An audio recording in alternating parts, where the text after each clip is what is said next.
It's clear we were not supposed to win with that car, but still you can win. The winning Ford has completed 330 laps, more than 2,700 miles in 24 hours. Le Mans, June 1969. The race of races came down to a single lap. Jackie Ickx, behind the wheel of a Ford GT40, squared off against Hans Hermann's Porsche 908. For 23 hours they had battled rain, exhaustion, and mechanical torture. Now, at over 200 miles per hour, victory hinged on the narrowest of margins. What gave the GT40 the strength to defy Porsche's newer, faster machine? The answer lay not in Detroit, but in a small workshop in Rye, England. It was a secret weapon. The Ford 289 Gurney-Weslake V8, an engine born of genius, struggle, and rebellion. The story begins years earlier. In the mid-1960s, Ford Motor Company waged war on Ferrari. Henry Ford II, furious after Enzo Ferrari backed out of a deal, demanded vengeance. The result was the Ford GT40 program, brutal 7-liter monsters like the Mk2 and Mk4 designed to overwhelm Ferrari with sheer horsepower. In 1966 and 1967, the plan worked. The GT40 crushed Ferrari at Le Mans. But victory by brute force came at a cost. Those engines were heavy, thirsty, and built for short bursts of power. Endurance racing required something different. One man saw this long before Ford did: Dan Gurney. Tall, calm, and analytical, Dan Gurney was more than a driver. He was a thinker. He believed endurance racing demanded efficiency, not just displacement. While others trusted Detroit's heavy cast-iron blocks, Gurney imagined a lighter, smarter design. His sketches were revolutionary: aluminum cylinder heads to save weight, inlet ports angled at 9 degrees instead of Ford's crude 20, and heart-shaped combustion chambers that squeezed maximum energy out of every explosion. Gurney's idea was simple: let the engine breathe better. But building it was anything but simple. Across the Atlantic in Rye, England, lived Harry Weslake, a quiet genius with an obsession for airflow.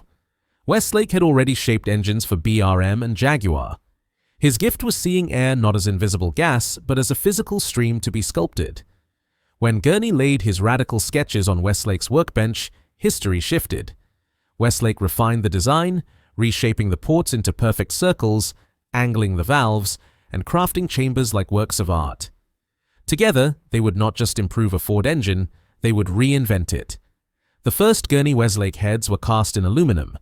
On paper, they were flawless. In reality, they were fragile. Porous castings, warped surfaces, endless failures. Gurney's All-American Racers shop in California spent sleepless nights trying to make them work. Half the heads from England were scrap.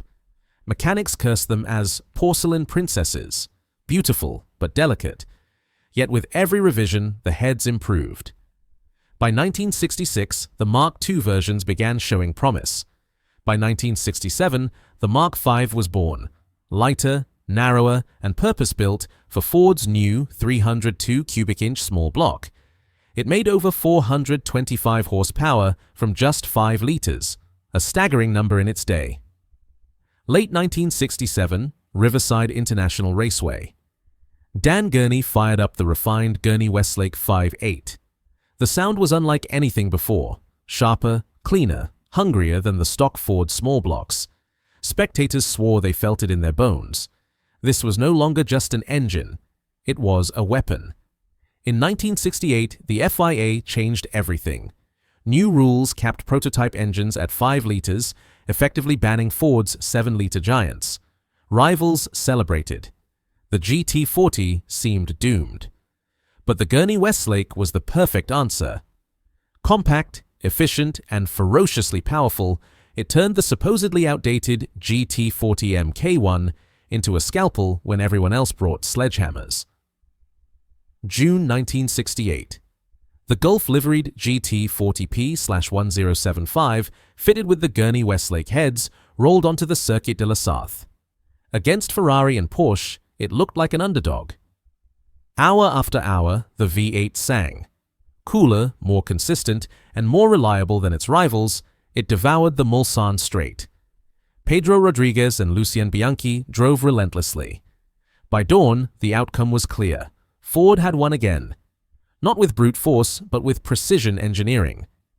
In 1969, Porsche returned with the terrifying 917, a faster, more modern machine. Ferrari sharpened its blades. Everyone thought the aging GT40 was finished. But with Jackie Ickx and Jackie Oliver at the wheel of P/1075, the Gurney-Weslake had one last fight left. After a grueling 24 hours, only Hermann's Porsche 908 remained.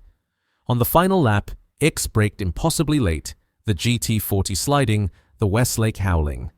By seconds, Ford won. It was the closest finish in Le Mans history, and it was the last great triumph of the GT40. The Gurney-Weslake should have gone further. Dan Gurney wanted to sell the heads to the public, putting race-winning technology into everyday Mustangs and Falcons. But Ford's executives blocked him, fearing loss of control. Some whispered about corporate sabotage, others about jealousy. The result? The heads were banned from production, confined to factory-backed teams. Innovation was smothered. What could have sparked a grassroots revolution instead became a rare collector's item. Today, original Gurney-Weslake heads are scarce and priceless. Some sit in museums, others in private collections. A few still roar on vintage racetracks. But questions remain. Rumors of even more advanced prototypes, lost drawings, secret designs, linger. Could modern alloys and CNC machining unlock the engine's true potential? Could it still humble today's machines? The Gurney-Weslake was more than an engine. It was rebellion in metal, a fusion of American daring and British precision. For 2 brief years, it conquered the greatest race on Earth. And even now, its song still echoes down the Mulsanne Strait.